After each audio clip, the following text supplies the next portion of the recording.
If I told you developing this one skill would help you to lose the stubborn weight, keep it off so you can enjoy living lean, and make you richer, would you try developing it? In this episode, I'm going to tell you what that skill is, how to build it to the point that it's a character trait, and give you real life examples you can use right away. Health is a form of wealth, but it can also increase how rich you are. I'm intentionally using the word rich here because 1, it's a Bible word. 2, even though it's commonly associated with finances and assets, it also means to become abundant and well supplied. Similar words to rich, according to Oxford Languages, are inexhaustible, generous, and overflowing. You can pour more into others as you overflow. And if you don't want that, I don't know what to tell you. You're in the wrong place. We are not the same.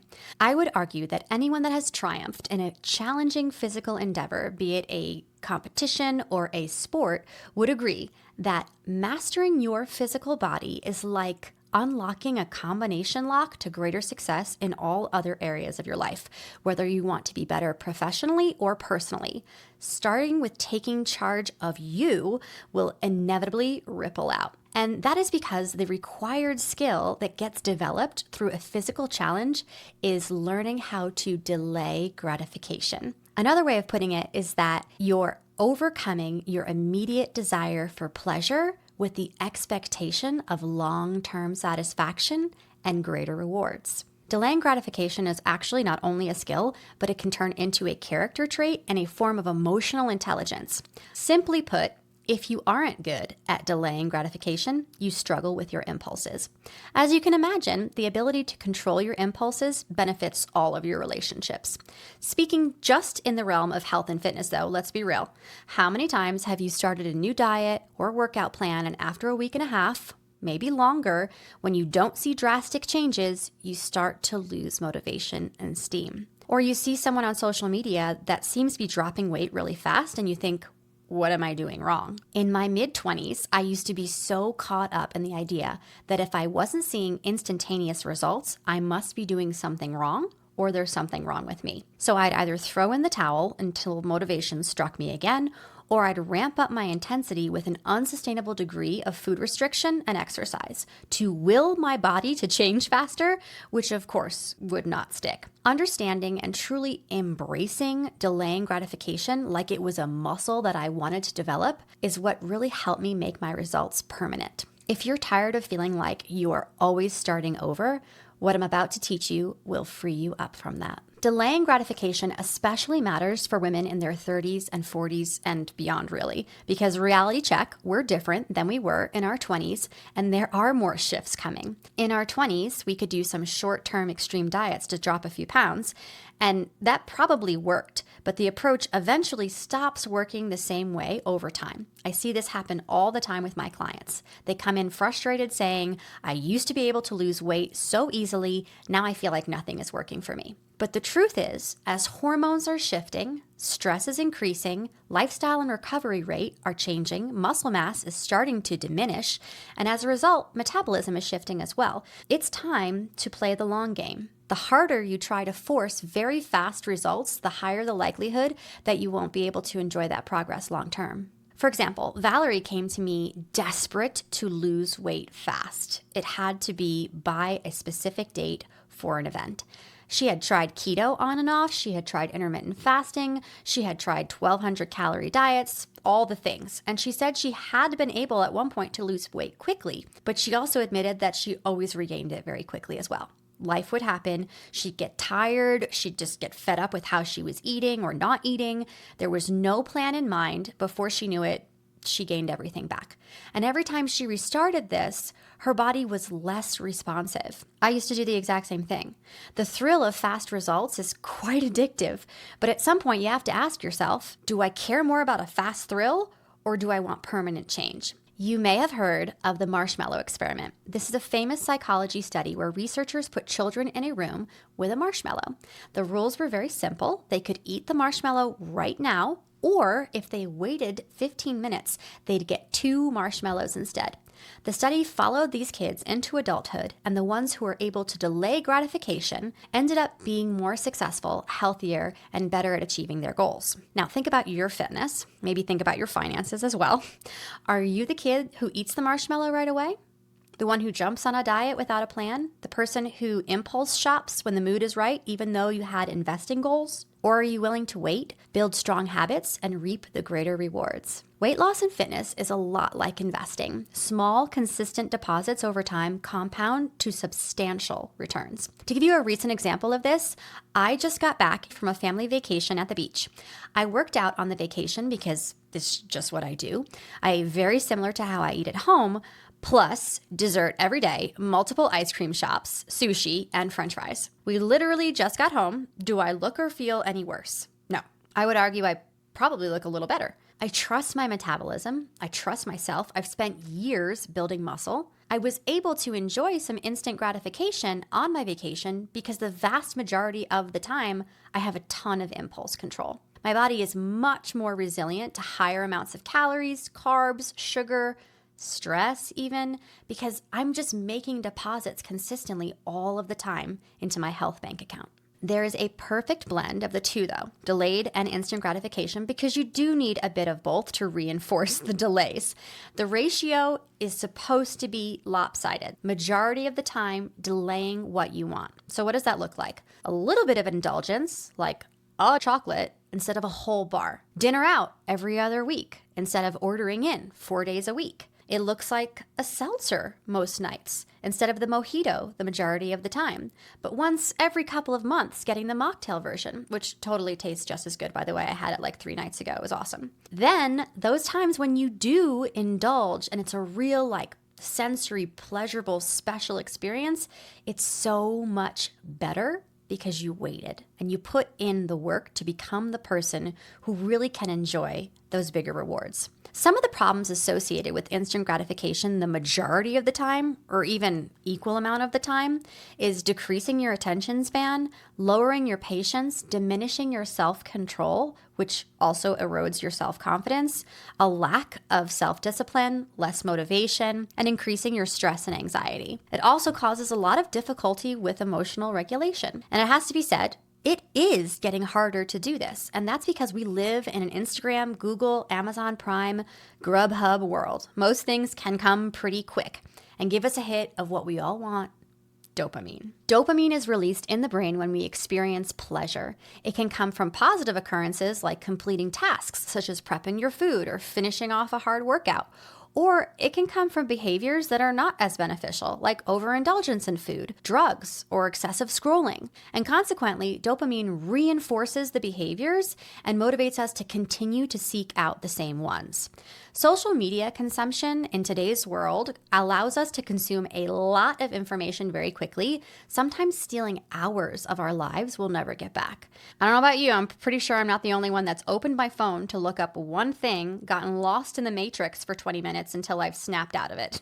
This actually provides temporary happiness. However, it's a huge distraction and it negatively impacts our drive to really earn dopamine in positive ways, like fitness and financial achievements. So how can we train ourselves to delay gratification and finally see lasting results? First off, we use positive redirection.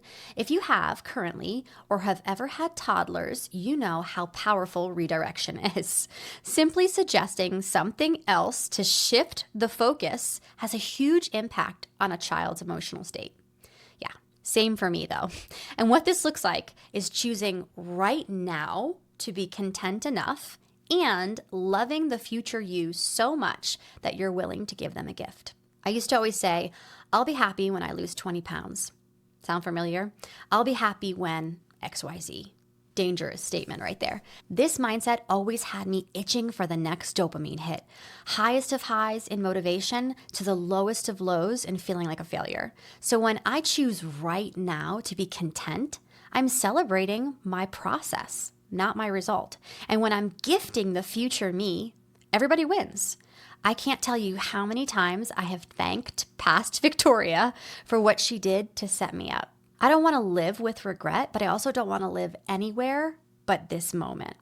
And that's why I'm redirecting myself to what makes me content right now without needing that instantaneous dopamine hit. You know the best way to do this? Gratitude. Redirecting the thoughts you're marinating on and the words coming out of your mouth are going to really help. Even the words just living in your head. Instead of allowing yourself to think, how fast can I lose 10 pounds? Redirect yourself to how can I build a body that's lean, strong, and healthy for life. Positive redirection is controlling your dominant thoughts so that they are always coming out as feelings that will help you do what you want to do. Feelings push you into action. Thoughts precede feelings. If you're listening to this and you're like, I'm not good at that, you probably need to stop listening to yourself so much and start talking to yourself and planting what needs to be between your ears. Next, chunk down your goals so that there are a lot of milestones along the way. Please do not think you're going to delay gratification until you're at your ultimate goal. Give yourself non-food related rewards throughout the process. For example, if you've been consistently eating enough and tracking your protein, say for like 3 weeks, and you notice you have more energy and you're getting stronger, give yourself the extra 25 minutes of scroll time with a mocktail and your feet up on the weekend. Schedule it in. We just did a walking challenge with our clients, and once I achieved my time walked for the month goal, I got a schnazzy pedicure at a luxury spa. So we want to break it down. You need a lot of small wins and as many wins as possible that are non-scale related. Be a progress junkie. The only way you're going to be content in your process is if you can see all of your progress. That's so satisfying in itself. And it is a goal to make it through the day without an afternoon coffee. It is a goal to have a really restful night of sleep. Set those kinds of intentions and outcomes and celebrate them. Don't make everything about the scale and about how you look. My best clients are not the ones who never mess up and never deal with struggles. They are the ones who keep going, keep redirecting their focus to the good, keep celebrating what's going well, even when things are very far from perfect.